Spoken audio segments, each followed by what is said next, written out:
Os efeitos provocados pelo aquecimento global já são conhecidos pela maioria das pessoas. Secas, enchentes, tempestades, ondas de calor. O que nem todo mundo sabe é que essas alterações no clima também têm forte repercussão sobre a saúde do homem, provocando milhares de doenças e mortes prematuras por ano em todo o mundo. Mudança climática e saúde humana é o assunto do Sala de Convidados de hoje.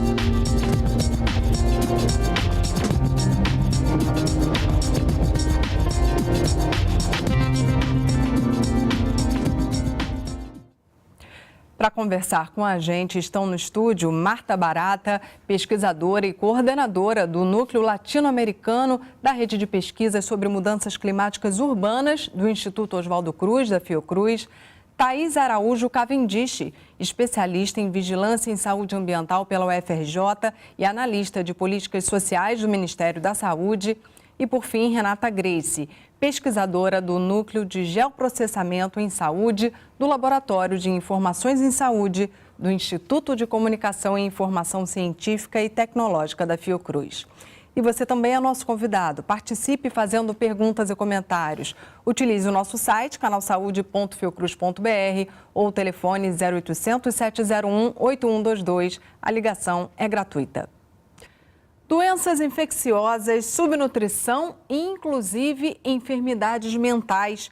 São inúmeras as repercussões das mudanças climáticas sobre a nossa saúde. Enchentes secas, deslizamentos, ondas de calor. Fenômenos cada vez mais comuns em todo o planeta. Consequências do desmatamento, da produção de combustíveis fósseis, da ação do homem. De acordo com um estudo divulgado em 2015 pelo Met Office, Serviço Britânico de Meteorologia, o impacto sobre o clima já provocou um aquecimento médio de mais de 1 grau Celsius na Terra, prejudicando a vida de milhões de pessoas e colocando em risco todos os avanços em saúde pública dos últimos 50 anos. Essas mudanças, elas têm um impacto direto e indireto na saúde humana, na economia, na agricultura, nos recursos hídricos. Então, a segurança, como segurança energética, segurança alimentar, segurança hídrica, segurança socioambiental, onde está a saúde, o contexto da saúde, todas elas começam a ser afetadas direto e indiretamente. Além do meio ambiente, as mudanças climáticas interferem diretamente na saúde do homem. São fenômenos que influenciam na propagação de vetores, na qualidade das águas e na produção de alimentos, além de contribuírem para a poluição do ar. As doenças mais sensíveis a essas mudanças são as infecciosas, como leishmaniose, malária, dengue e outras arboviroses, além da hepatite A, que, por ser transmitida pela água, é mais frequente em territórios carentes de saneamento básico. Como esses ecossistemas todos estão em mudança e o padrão de chuva, temperatura estão se alterando no Brasil, existe uma tendência de expansão das áreas de transmissão de doenças. Basta ver o que está acontecendo com dengue, chikungunya, zika, que estão ocupando lugares no Brasil que antes não existia a transmissão disso. De acordo com previsões da Organização Mundial da Saúde, as mudanças climáticas poderão provocar, entre 2030 e 2050, 250 mil mortes por ano, associadas a infecções como malária, diarreia, ondas de calor e subnutrição. Mulheres, crianças e os mais pobres em países de baixa renda serão os mais afetados no futuro.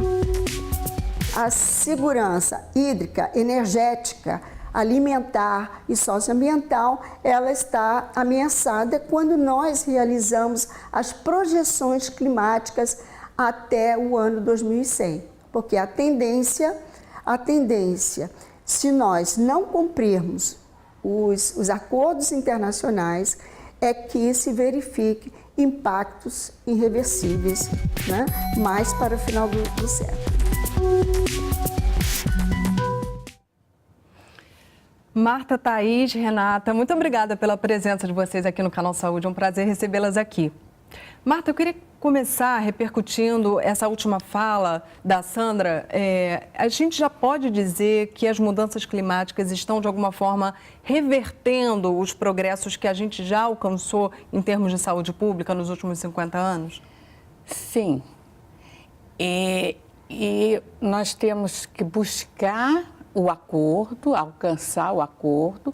Mesmo assim, já estamos um pouco atrasados. Só para a gente esclarecer, né? Para quem está em casa, que acordo é esse? Fala para quem está em casa. Desculpa. O Acordo do Clima, que foi assinado em Paris, que é de redução das emissões de gases contribuintes para o efeito estufa, para, então, com isso, manter um patamar razoável do aquecimento global. O que já está acontecendo com o aquecimento global?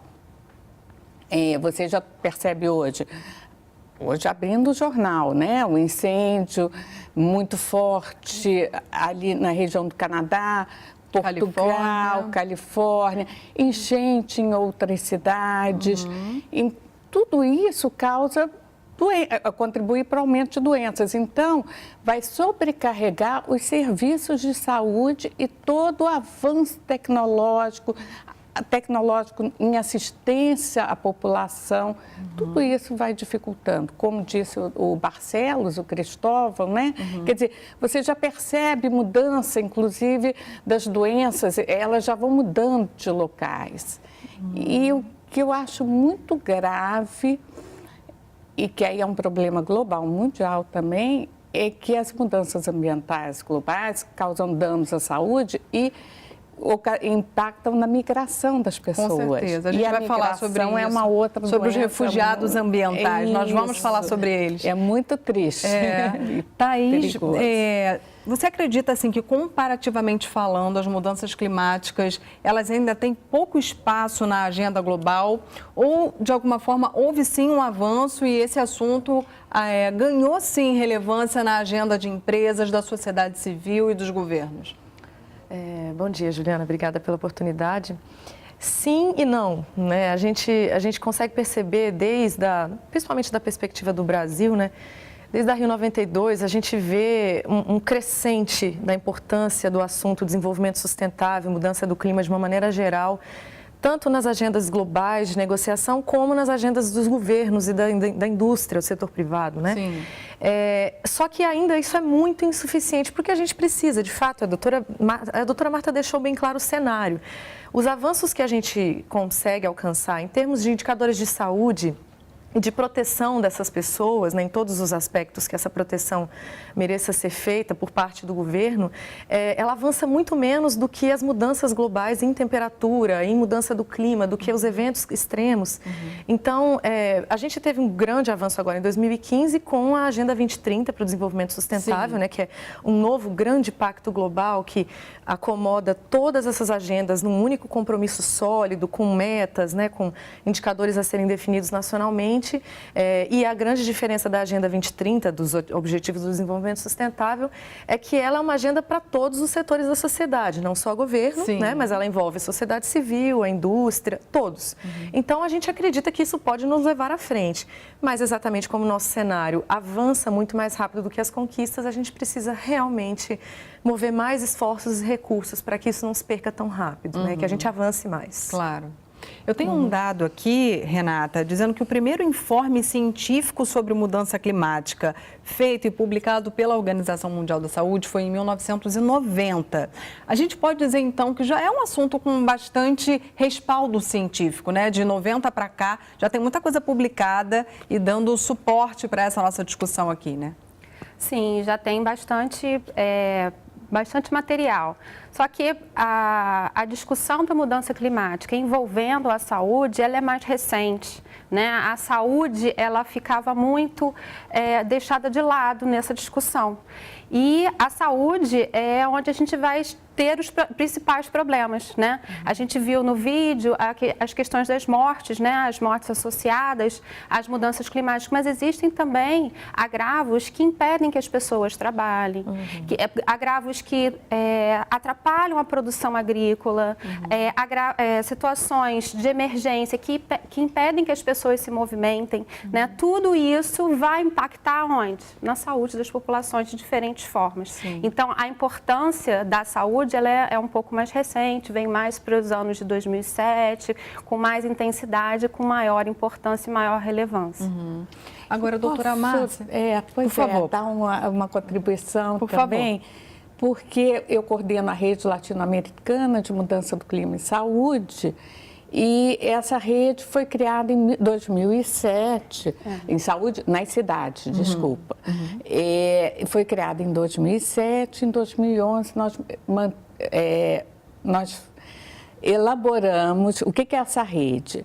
É uma rede de pesquisa sobre quais os potenciais impactos do clima na vida, nos diversos setores, energia, transporte, setor agrícola, industrial, na saúde da população.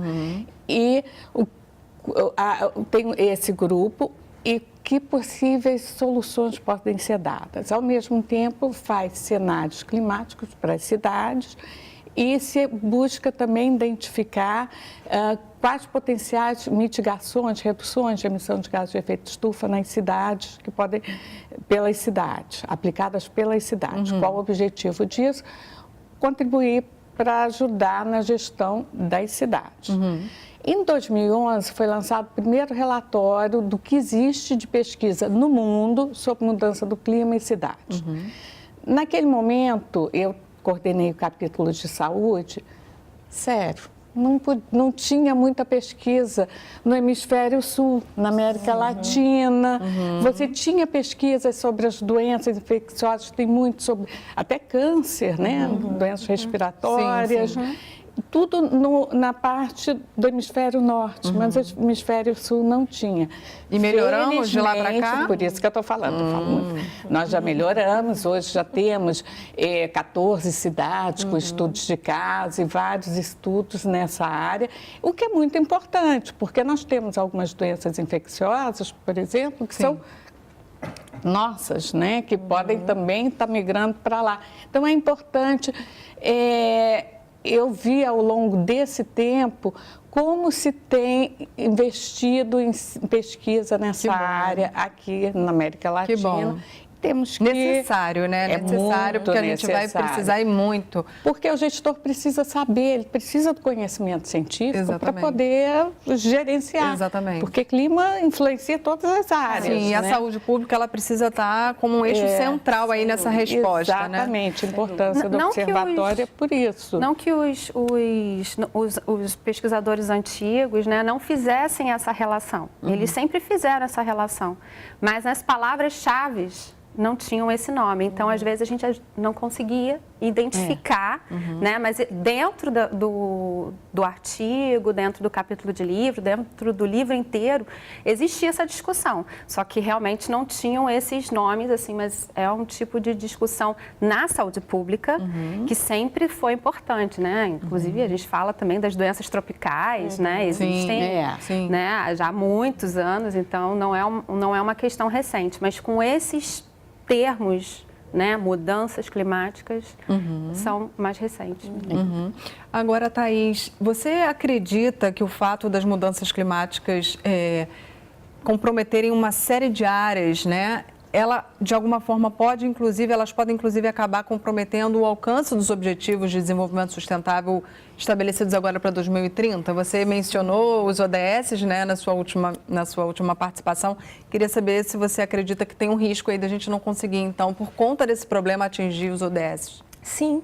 É um risco que precisa estar na nossa conta, sempre, né? Porque, de fato, a agenda, a questão da mudança do clima, como a gente já ouviu aqui, ela já é estudada e os seus efeitos já têm uma agenda de mitigação há algum tempo. Porém, há que se tomar uma decisão do ponto de vista de governo e do ponto de vista de sociedade de que este é o fio condutor. E não o contrário, né? E não que a gente faz o desenvolvimento socioeconômico e, se der, a gente tenta cuidar, né, de políticas de desenvolvimento visão ficou para trás, já tem que ficar para trás. Tem que ficar para trás, porque 2030 está muito perto. Né? A gente está agora entrando em 2019, a gente assinou o acordo em 2015. Do acordo até hoje, né, do acordo da Agenda 2030, se passaram 3 anos e as coisas avançam muito devagar em termos de produção de indicadores. Como é que nós vamos medir, né, se a gente vai alcançar ou não os objetivos de 2030? A gente precisa ter isso muito claro, os países ainda estão trabalhando nisso. E a gente precisa ter, aí entrando num cenário nacional, né, a gente precisa, está muito claro isso para nós no Ministério da Saúde, né, a gente está tentando ocupar esse espaço de que a saúde precisa ser o centro de todas as políticas, né? E a gente pode colocar o meio ambiente também nesse pacote, né? A saúde e ambiente sendo o fio condutor de todas as políticas, porque uma vez que você amarra todos os resultados esperados e foca em pessoas, né? Foca na qualidade de vida das pessoas, na redução da morbimortalidade, você carrega com esse ideal, né, uma série de políticas que necessariamente vão produzir melhoras nesse cenário de mudança do clima, de eventos climáticos extremos, alargamento de fronteiras de doenças transmissíveis, como a gente está vendo no Brasil. Então, está muito claro que esse precisa ser o fio condutor e que a gente precisa incrementar a nossa narrativa nos governos federal, estadual, municipal, para que isso realmente nos leve ao alcance desses objetivos e não nos traga para trás ou para uma estagnação, que também não é nada desejável. Né? Agora, doutora Marta, essa reportagem trouxe um dado, assustador, né? São 250 mil mortes por ano, a previsão até 2050, né? Uma previsão da Organização Mundial da Saúde. Agora, para deixar bem claro para quem está assistindo a gente, não se trata apenas de doenças infecciosas, né? A gente está falando, inclusive, de secas, que aí compromete a produção de alimentos e aí compromete a nutrição das pessoas, então tem inclusive enfermidades mentais de pessoas que desenvolvem doenças mentais a partir desses desastres climáticos. Eu queria que você falasse um pouquinho sobre as possibilidades de enfermidades a partir dessas mudanças climáticas, por favor. Tem uma parte, por exemplo, as secas, as queimadas, elas trazem doenças, agravam as alergias, as doenças pulmonares. Então, por conta disso, e já tem evidência, eu tive até uma aluna aqui de mestrado que evidenciou em Campos de Goitacazes, o impacto das queimadas de cana-de-açúcar na população que vivia em área urbana, a população mais vulnerável, na população infantil, desculpa. Então, isso já se comprova. Tem doenças cardiovasculares, também são influenciadas pela temperatura, pela pressão. E a questão dos alimentos que você falou, quer dizer, quando impacta na produção dos alimentos, eles se deterioram, eles também reduzem escassez. Na questão da água também, né? Então, não são só as infecciosas, muito pelo contrário, elas também são. Elas são a parte talvez mais visível da coisa, câncer pulmonar que se agrava. Então, tem várias doenças, vários agravos decorrentes, relacionados com o clima, com as mudanças do clima. E como bem disse a Renata, quer dizer, muito se busca estudar, e são doenças tropicais, né? Quer dizer, nos trópicos são as doenças infecciosas, que não se reproduzem em locais frios, de clima frio, ou dengue em locais de certa altitude não se tem, né? Quer dizer, então tudo isso influencia. Você conseguir fazer esses estudos e relacionar com a mudança do clima, como é que o clima naquele local vai mudar ao longo do tempo, isso vai ser muito importante para que os gestores públicos, federais, estaduais, municipais, possam realmente estar avaliando. Olha, eu estou com esses indicadores, mas se o clima mudar, o que vai acontecer? Vai mudar o rol de doenças naquele local, o perfil da saúde vai mudar. O que tem que ser feito nas outras áreas que também influenciam? Concretamente, o que está sendo feito, Thaís, no Ministério da Saúde hoje? O que o Ministério da Saúde hoje tem de concreto para tentar dar uma resposta? Ou então em termos de planejamento, de monitoramento? Como que o Ministério se organiza hoje quando o assunto é mudança climática? Perfeito. Primeiro de tudo, né, é importante destacar que o país tem uma política nacional de mudança do clima, né, que foi um ganho nesse sentido, né, é um compromisso muito sólido do governo federal em trabalhar medidas de adaptação e mitigação para todo o cenário global que a gente assiste. E dentro da Política Nacional de Mudança do Clima, existem planos setoriais de mudança do clima, né, de adaptação. E o Ministério da Saúde desenvolveu o seu próprio plano setorial, onde todas as ações, está disponível na internet, né, foi publicado por meio de portaria do ministro, todas as ações que o Ministério se propôs a desenvolver para atingir um cenário de adaptação à mudança do clima no âmbito da política maior, foi publicado, são ações de 2012 e 2015. Esse plano está em revisão agora, justamente para a gente incorporar novos cenários epidemiológicos, né, que estão vindo à tona com muito mais força. Isso é ótimo, né, para a política pública, para o tomador de decisão, isso tem um peso importantíssimo. Sim. Então, a gente incorpora nesse momento esses novos cenários e os resultados das ações que já foram desenvolvidas no período de 2012 a 2015, né? Então, todas as ações nossas estão reunidas ali e, para além desse plano, né, que todas as nossas estratégias já estão elencadas ali, o Ministério dispõe de uma coordenação específica, que é a Coordenação Geral de Vigilância em Saúde Ambiental, Sim.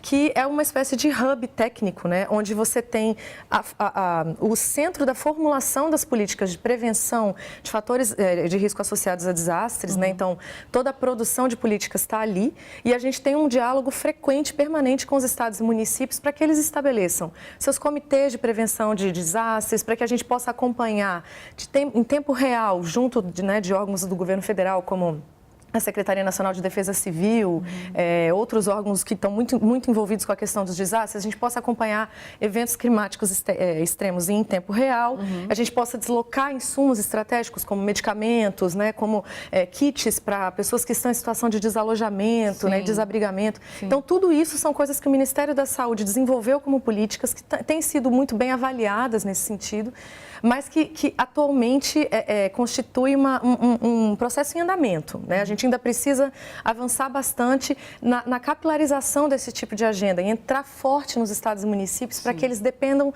menos de estratégias conduzidas pelo governo federal, mas que localmente saibam lidar muito bem com o seu cenário epidemiológico, preparar os seus serviços de saúde para eventos que a gente antes não esperava, mas hoje a gente já tem condição de prever com alguma antecedência, né? Sim. Então, resumidamente, é isso. Então, me parece que é uma prioridade para o Ministério da Saúde. Você já entendeu que isso não é algo acessório, né? Isso. Isso, notadamente, desloca ministros e secretários para áreas de alagamento, né, para áreas de seca, áreas de situação de surto de doenças transmissíveis, por exemplo, que gera uma preocupação muito grande de transmissão. Então, isso vem mobilizando a agenda dos gestores há algum tempo, mas é um esforço contínuo de sempre lembrar que a gente precisa sempre atuar muito mais de maneira preventiva, do ponto de vista da política pública, do que no apagar o incêndio, né, do que no chegar no momento Esse é o da ideal. Situação. Exato. Então, é um esforço contínuo. Claro. Eu não queria só deixar de encerrar esse bloco sem prestigiar a nossa audiência, que nos mandou uma pergunta. E aí, a pergunta é da Glaucia, de Recife, perguntando: a grande quantidade de casos de Zika provocados pelo mosquito Aedes aegypti pode ser consequência dessas mudanças climáticas no Brasil? Isso já está meio consolidado, né? Parece que já é um consenso, né? Não há dúvidas quanto a isso. A doutora Marta podia explicar melhor. De fato, Zika, dengue e chikungunya estão relacionados com mudanças climáticas? Eu acho que é o que ela quer saber. Eles têm alguma relação com variação do clima. Sim. Então, se há variação do clima, mudança climática. Agora, há também relação com o ambiente onde estão os insetos, né? Quer dizer, isso também influencia. Sim, é um conjunto de coisas. É um conjunto de coisas. Agora, com essa migração, sim. E tem outras doenças, eu não vou saber dizer o nome de todas, mas que Aí os biólogos, eu sou economista, sou da área da gestão, mas os biólogos comentam, né, aquelas doenças que estão escondidinhas, que com o aquecimento maior daquela área, a doença pode voltar. Renata, por exemplo, a febre amarela é uma questão que veio com muita força, né? E, na verdade, as pessoas, o que eu queria comentar do que a Marta estava falando é que a gente tem a mudança climática, ela é global, né? Ela está acontecendo, a gente está vendo de uma maneira geral. Mas quem sente mais os efeitos são determinadas populações, que era isso que a Marta estava comentando. Né? Então, as pessoas que têm problemas com esgotamento, que têm problemas com abastecimento, que têm dificuldade de acesso à unidade de saúde, essas pessoas, em geral, vão ter mais problemas de saúde. Sim. Né? E o tratamento para essas pessoas também é um tratamento um pouco mais difícil. Né? Então, na verdade, o Ministério da Saúde tem essa preocupação porque ele quer ter um diagnóstico dessa situação de saúde. Para quê? Para ela poder investir de uma maneira melhor, até porque a gente cada vez menos tem investimento nessa área, então a gente precisa investir de maneira muito específica. Esse diagnóstico, né, dessa situação de saúde, ele é feito com o quê? Com informações. Então, essas políticas que o Ministério da Saúde tem instituído com relação ao banco de dados de eventos extremos, né, a qualidade da água, todas essas informações são importantíssimas para a gente ter um diagnóstico da situação de saúde, né, para a gente poder identificar onde a gente tem que investir mais, em que posição geográfica a gente tem que investir mais. Me parece que é um consenso de que, de fato, as populações que são mais vulneráveis e os países mais pobres estão, sim, em maior risco. E isso é assunto para o nosso segundo bloco. O Sala de Convidados vai fazer um breve intervalo. Não sai daí, a gente volta já já.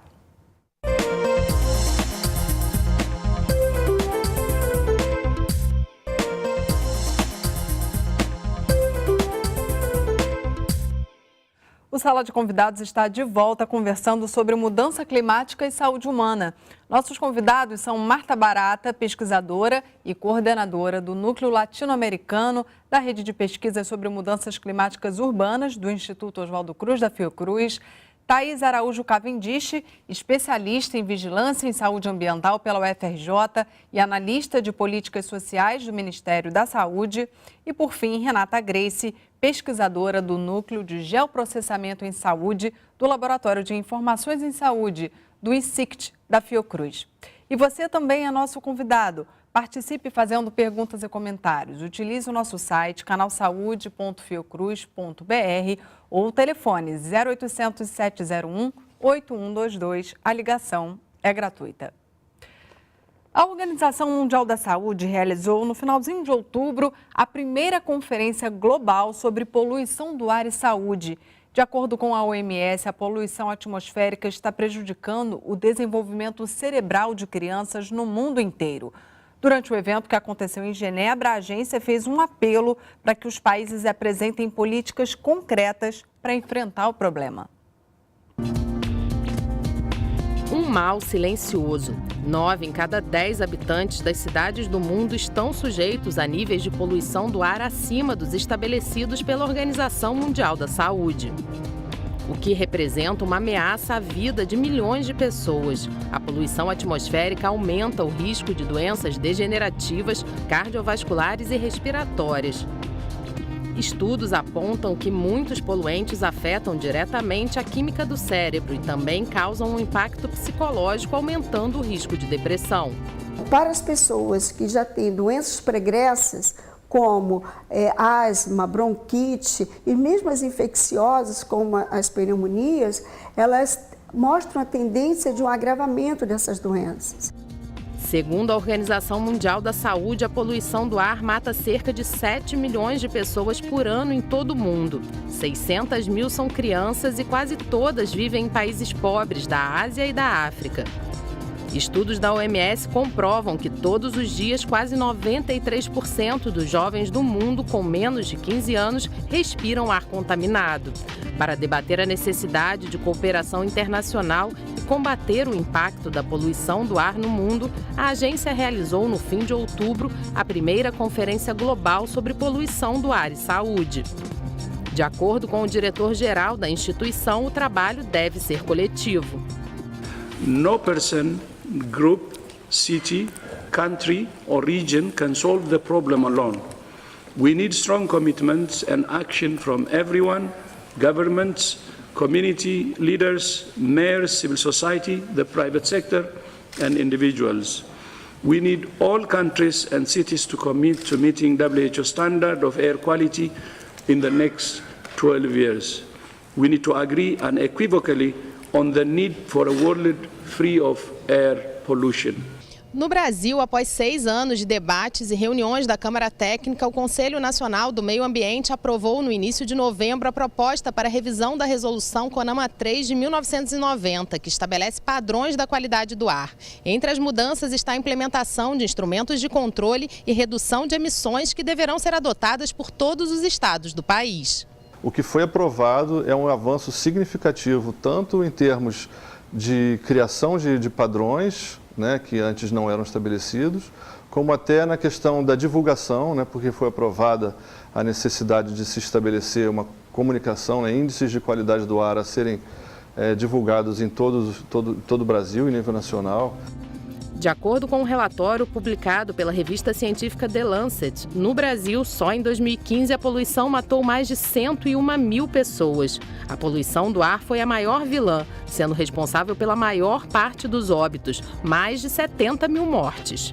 Essa obrigatoriedade, né, esse compromisso que a gente assumiu com a sociedade, quando votamos a favor dessa resolução da forma com que está, ela é muito importante porque eu estou envolvendo todos esses atores, estou me comprometendo a trazê-los todos à mesa, a sentar para discutir um programa e um plano que tire poluente do ar. E aí sim a gente consiga atingir os padrões e garantir a saúde das pessoas.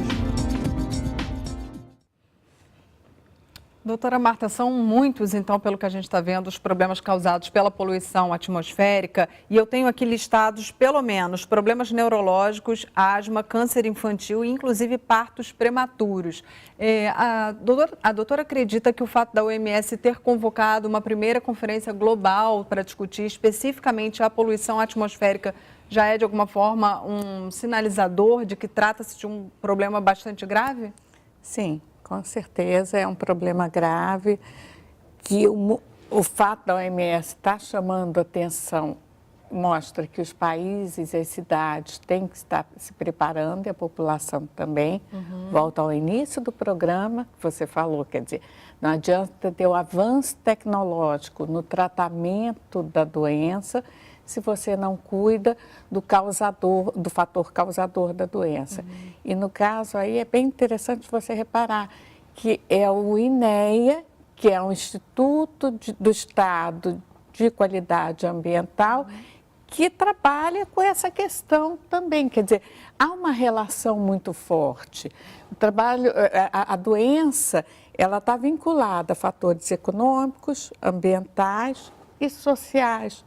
Então, tudo isso, você tem que cuidar antes dessa outra parte, para então você conseguir ter o cuidado com a saúde humana. O fato da OMS estar trabalhando, ter essa primeira conferência, identificar quem são os atores, quer dizer, você repara, tem a CONAMA, agora tem o setor industrial, sim, então ele tem que estar envolvido. Quais são as indústrias mais causadoras, sim, dos danos ambientais?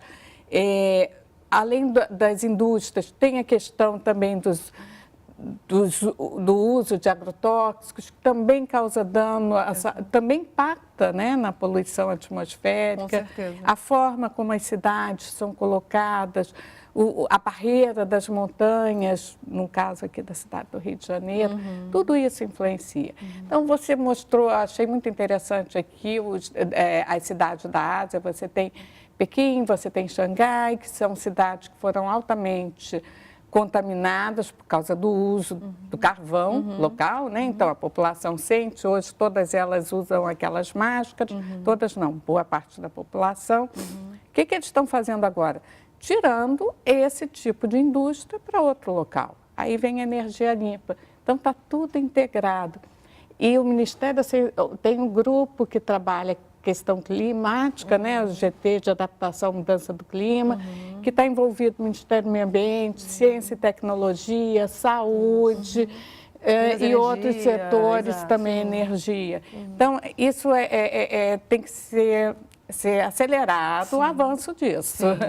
Thaís esteve na primeira Conferência Global, né, de Poluição do Ar e Saúde, organizada pela OMS. O que ficou para você dessa participação na conferência, Thaís? Olha, foi uma oportunidade fantástica concedida pela OMS.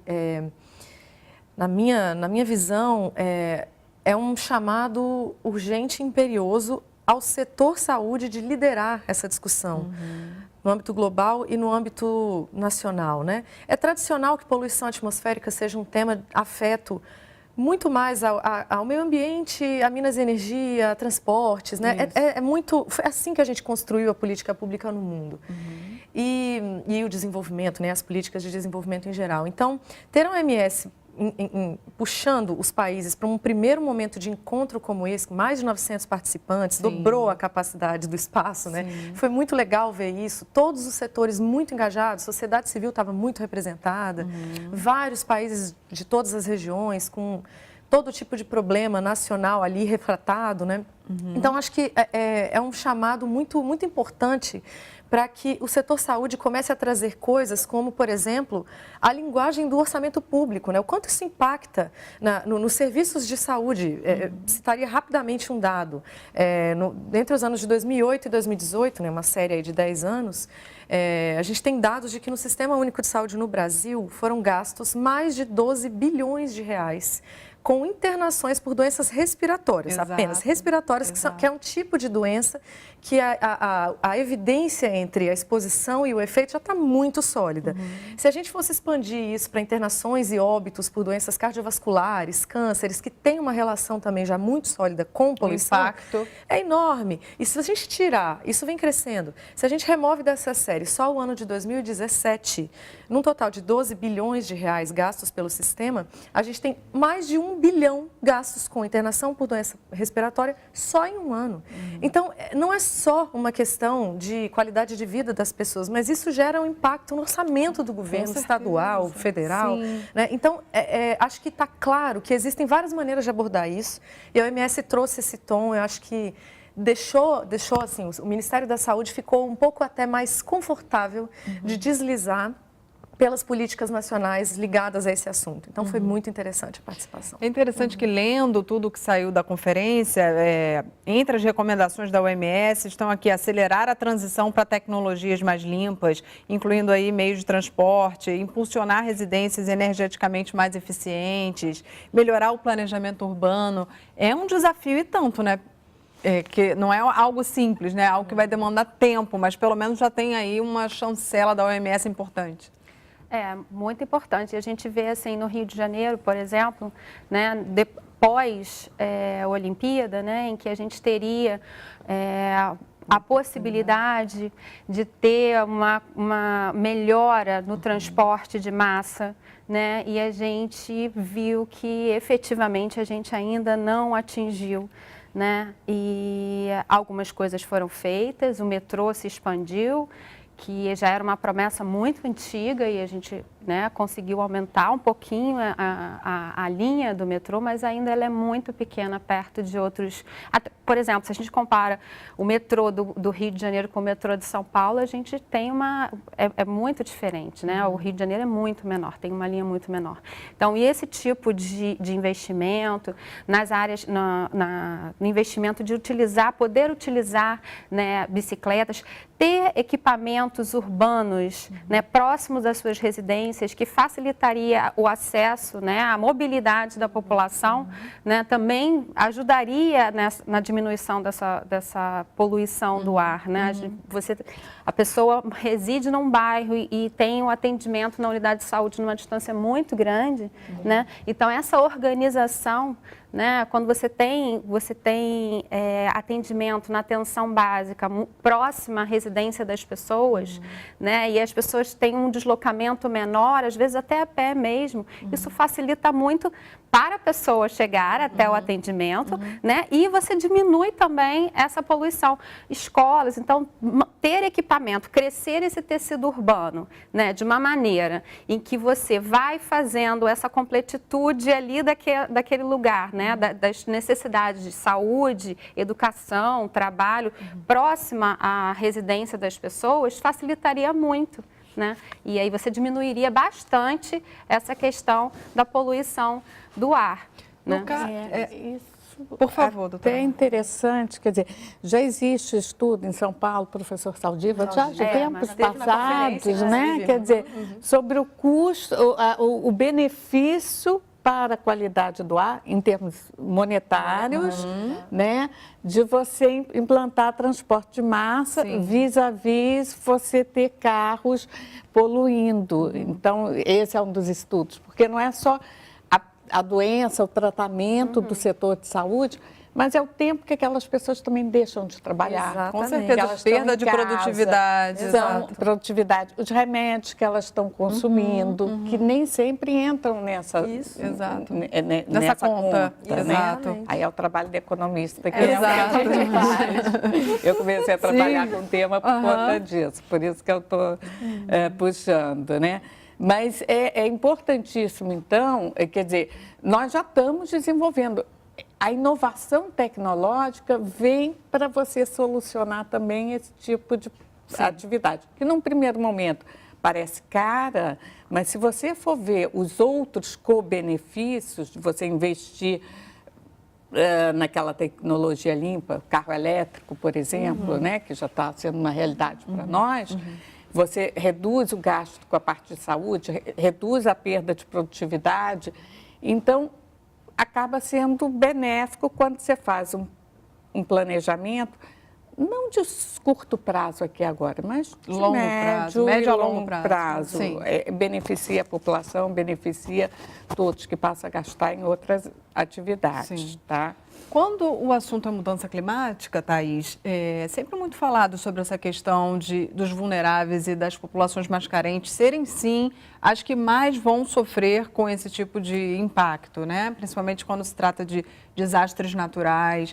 No caso da poluição atmosférica, isso também fica muito claro, né? As populações, existem sim grupos mais vulneráveis e nesse caso, me parece que idosos e crianças são os mais afetados. Isso ficou muito claro e muito forte lá na conferência, isso veio com força? Sim, isso veio com muita força, especialmente quando a gente fala de uma questão muito forte de gênero, né? Porque a mulher, em geral, no mundo, né? No Brasil a gente tem isso também, apesar de não ser uma coisa muito clara no imaginário do brasileiro, mas a mulher é um ator da sociedade que está envolvido em atividades de cocção dentro de casa, né? E o que acontece? As pessoas que têm mais condições financeiras, né, um pouco mais abastadas na população, elas têm acesso a tecnologias mais limpas de cocção e de aquecimento da casa. Então, a gente cozinha com fogão elétrico, a gente cozinha com, enfim... E existe uma quantidade muito grande da nossa população, notadamente mulheres, que estão expostas a poluentes dos mais terríveis para a saúde humana porque cozinham com combustíveis fósseis ou com lenha, coisas que são muito, muito prejudiciais à saúde. E não somente isso, elas gastam, isso foi muito, muito claro na conferência, né? A OMS conseguiu reunir dados de que as mulheres e meninas no mundo estão gastando, em média, 35 horas de sua semana buscando essa fonte de energia para suas casas ou buscando água. Então, o que a gente espera como é que a gente pode criar equidade de gênero numa população que está mais exposta a poluentes atmosféricos no ambiente dentro de casa, porque é pior, né? Porque a concentração daquilo fica muito pior, a inalação é muito maior. E, além disso, a gente tem aquela clássica figura da mãe, que está exposta, né, ao cozimento com esse tipo de emissão de poluentes, e tem uma criança nas costas, uma criança menor de 1 ano de idade. Então, assim, está muito claro que crianças que sempre foram conhecidamente uma população vulnerável, porque elas têm uma taxa metabólica maior, elas respiram mais vezes por minuto. Exato, né? eu li isso. Então, elas inalam muito, tudo que tem no ar, elas inalam, de bom ou de mais ruim, toxinas, elas inalam mais tudo. Sim. Elas ingerem mais toxinas, então o metabolismo delas é muito mais acelerado. Além disso, elas têm um sistema imunológico ainda em formação, então tudo que as atinge, elas não têm ainda uma competência imunológica muito clara e definida para combater. Se proteger disso. Exato. Os idosos, no outro extremo do ciclo, né, de vida, eles já estão num decaimento das suas funções imunológicas, então são muito mais facilmente atingíveis. As suas funções respiratórias e cardíacas também já começam a declinar. E, de uma maneira geral, né, todo e qualquer impacto e fator determinante da saúde de uma pessoa, eles não são isolados, né? Quando você fala de ausência de saneamento, quando você fala de exposição a poluentes, ingestão de agrotóxicos, um alimento, né, mais contaminado, todos esses efeitos se somam. Então, uma pessoa que tem uma vulnerabilidade, uma condição socioeconômica menor, um menor acesso a serviços de saúde e, portanto, com indicadores de saúde piores, cada fator de risco desse se soma e isso gera uma condição de saúde ruim que, quando ela chega ao serviço, normalmente ela já está com uma condição de reversão aquele problema que a levou ao serviço. A condição de reversão dela é muito mais complicada do que a de uma pessoa que tem um acesso mais rápido, de que tem uma condição de saúde melhor. Então está muito claro, esse já é um conhecimento muito sólido na literatura, mas a conferência realmente veio para envelopar isso de uma maneira muito, muito clara. Que bom. Você acredita também, Renata, que já está claro que a solução, ou pelo menos as ações de resposta a esses problemas, são necessariamente ações intersetoriais e multidisciplinares? Isso já está assim, você acha que já é consensual? Já se entendeu isso? As pessoas da gestão, eu acredito que já estão sensíveis a essa necessidade de ser intersetorial. Mas talvez a sociedade civil ainda não identificou essa questão e os pesquisadores principalmente já identificaram essa questão, né? O que a gente já falou aqui anteriormente. E é uma coisa que a gente acaba sempre discutindo até em sala de aula, que é quando tem qualquer problema, né, no ambiente urbano, no ambiente natural, silvestre, no ambiente rural, né, qualquer problema, a finalização do problema vai ser na área da saúde, né? Então, se a gente tem problema de transporte, a gente vai ter problema na saúde. Se a gente tem problema de transporte, você vai ter de poluição e a poluição vai chegar até a saúde também. Então, todos esses setores, né? Por isso que a importância a saúde é um eixo central para essa resposta. E a importância da gente discutir mudanças climáticas e saúde. Porque no final das contas, todos os problemas que você vai perpassar, no final das contas você vai ter ali a pessoa que vai a óbito, a pessoa que vai adoecer, que vai ser internada, que vai atrapalhar no rendimento da família, né? Então, assim, todos esses setores, o ambiente, a questão da agricultura, das indústrias, né? Até do trabalho mesmo, tudo isso vai ter um impacto, né? Quando a gente tem dificuldade de trabalho, a gente tem outros problemas também que impactam. Com certeza. Né? Porque, por exemplo, se a pessoa não tem essa questão dessas mulheres que vão procurar lenha, né, para cozinhar, ou que vão procurar a água para poder dar de beber, lavar sua roupa, fazer suas limpezas, né, pessoais, né? Tudo isso é o quê? É um trabalho, né? Faz parte do trabalho, Com certeza, né? E esse trabalho ele vai sendo impactado, né, a partir do momento que a pessoa tem que cada vez ir mais distante para ter acesso a essas fontes.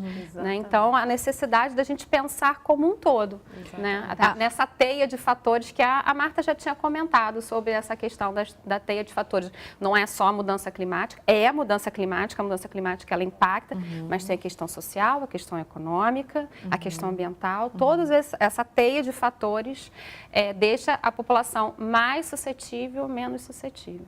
com certeza. Agora, doutora Marta, eu quero recuperar aqui uma fala da então diretora-geral da OMS, Margaret Chan, em 2008, durante a Assembleia Mundial da Saúde. Ela falou que, ela chamou atenção, né, para o fato de que a comunidade internacional também vai precisar lidar com um número crescente de refugiados ambientais. E eu estou direcionando essa pergunta a você porque você mencionou os refugiados ambientais no primeiro bloco do nosso programa.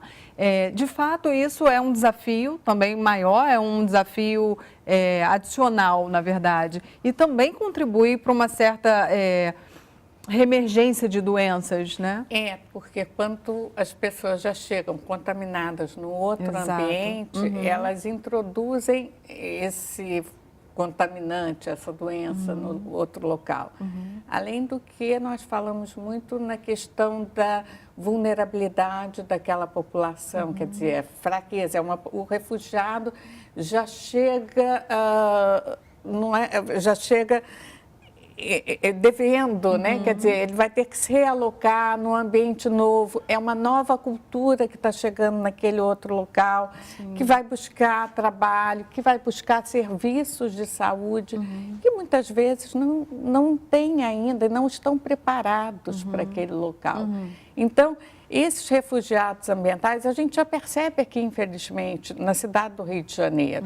Quer dizer, no passado, as pessoas que vêm por causa da seca no Nordeste, buscar melhores oportunidades de trabalho aqui, têm que se adaptar à situação daqui e a cidade não está preparada para recebê-los. Isso aqui no nosso microclima.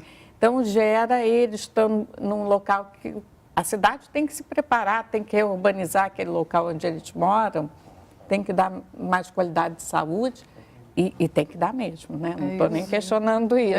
Mas tem um tempo entre se preparar, é um grande desafio para a nossa sociedade. Mas eu queria ver se a gente, já que a gente está se encaminhando para o fim do programa, se a gente deixava uma mensagem positiva. E me parece, Thaís, que você volta dessa conferência com um certo otimismo em relação ao assunto. Eu queria saber se de fato procede essa minha impressão. Sim, acho que é muito importante para trabalhar com problemas complexos e grandes, né? Se a gente não carregar uma dose de otimismo diária, é muito difícil, né? A gente se sente engolido pelas grandes forças que nos impedem de avançar. Então, sem dúvida, a OMS procurou envolver os ministérios, porque a gente estava ali num ambiente de alto nível, inclusive tivemos vários chefes de Estado presentes, né? Tivemos monarquias presentes, rainha, né, da Espanha, né, segunda primeira-dama de Gana. Então, assim, foi um ambiente de que se as pessoas não se sentissem envolvidas e olhando para uma solução, é muito difícil envolver todos. Então, a OMS proporcionou um ambiente de conhecimento da mais alta qualidade de evidências, um ambiente de soluções já implementadas. Então, vários países trouxeram as suas propostas de solução, pelo menos para partes dos problemas que eles estão enfrentando. Muitos prefeitos, né, muitos gestores locais ali falando sobre as suas microexperiências que podem perfeitamente ser né, extrapoladas para outros lugares. E o grande final da conferência, que foi o momento de estabelecer compromissos, né, onde os países ali então se colocavam para um horizonte de 2030, né, se colocavam com compromissos voluntários. Então, o que eu, como país, assumo para daqui a 2030 ver esse cenário mudar, tanto na agenda de mudança do clima como em poluição atmosférica. Então, eu acredito sim que foi uma dose de otimismo para seguir os próximos anos e envolver realmente, marcar uma posição de liderança do Ministério da Saúde na discussão desse cenário nacional. Que bom. Doutora Marta, você queria falar? Bom, importante, mensagem otimista, né? Quer dizer, que há 30 anos atrás não se pensava nesses assuntos, né? E hoje você tem muita pesquisa e muitas soluções sendo tomadas. Quando eu falo na questão da inovação tecnológica, é nessa linha, porque o mundo está avançando e nós estamos mudando também. Claro que os desafios estão sendo colocados, mas a conferência é uma excelente notícia. Quer dizer, você tendo vários atores do globo já com os questionamentos e com algumas soluções que podem ser replicadas ou ampliadas para outros locais. Então, a discussão intersetorial é muito importante. E foi o que eu falei, esse nosso último relatório que foi lançado esse ano da Rede Internacional de Mudança do Clima em Cidades, já mostra um monte de exemplos que outras cidades podem tomar. Eu estou otimista, persistir. E Renata, para fechar, queria que você falasse também um pouquinho sobre exatamente essa importância da gente manter e cumprir os acordos, né, que o Brasil se comprometeu. É importante a gente cumprir esses acordos, né, e também ajudar da maneira que a gente puder ajudar também outros países, né, porque a gente tem também uma posição de liderança, né, nessas áreas. E é importante também que a gente sensibilize a sociedade civil, que, na verdade, o pesquisador, ele trabalha levando em consideração a sociedade, né? Então, a gente tem que conversar mais com a sociedade. Nesses momentos que várias organizações não governamentais estão se fragilizando, né, de alguma maneira, a gente precisa dar o apoio para essas organizações não governamentais. Não só apoio técnico, mas apoio efetivo, de ir nas reuniões, porque nós também fazemos parte dessa sociedade. Né? É o país, é o mundo que a gente quer melhor para os nossos filhos, netos e etc. Né? Então, a gente tem que, né, sensibilizar e estar junto com esse grupo, nessas reuniões, e dando ideias e ouvindo, porque quanto mais a gente fala sobre o assunto, a gente vai melhorando essa capacidade da gente se estruturar e se reorganizar e ter novas ideias e junto com a sociedade civil. Sem essa parceria, né, não adianta a gente ficar pesquisando, né, fazer diagnósticos, passar para os gestores, se essa sociedade civil não se sente empoderada e fazendo parte desse grupo. Eu sei que está encerrando, mas só para fechar também, é que eu lembrei, nós estamos, esse ano, o Instituto Oswaldo Cruz lançou, aqui a Fiocruz, né, um curso de educação e mudança do clima. Então, e foi um dos primeiros, tem pouquíssimos, já é a educação, chegar na criança, chegar nas escolas, também é muito importante. Fundamental. Né? Então, já estamos começando. Que bom. Também é positivo. Que bom. A gente encerra, então, com notícias boas esse programa. Eu agradeço muitíssimo a presença de vocês aqui. Foi um prazer recebê-las, viu? Muito obrigada. Muito obrigada pela oportunidade. Obrigada. Se você quiser baixar ou compartilhar este programa, entre no nosso site www.canalsaude.fiocruz.br. Você também pode acompanhar o Canal Saúde no Facebook e no Twitter. O Sala de Convidados contou com a participação da NBR e a gente se vê na próxima semana. Até lá!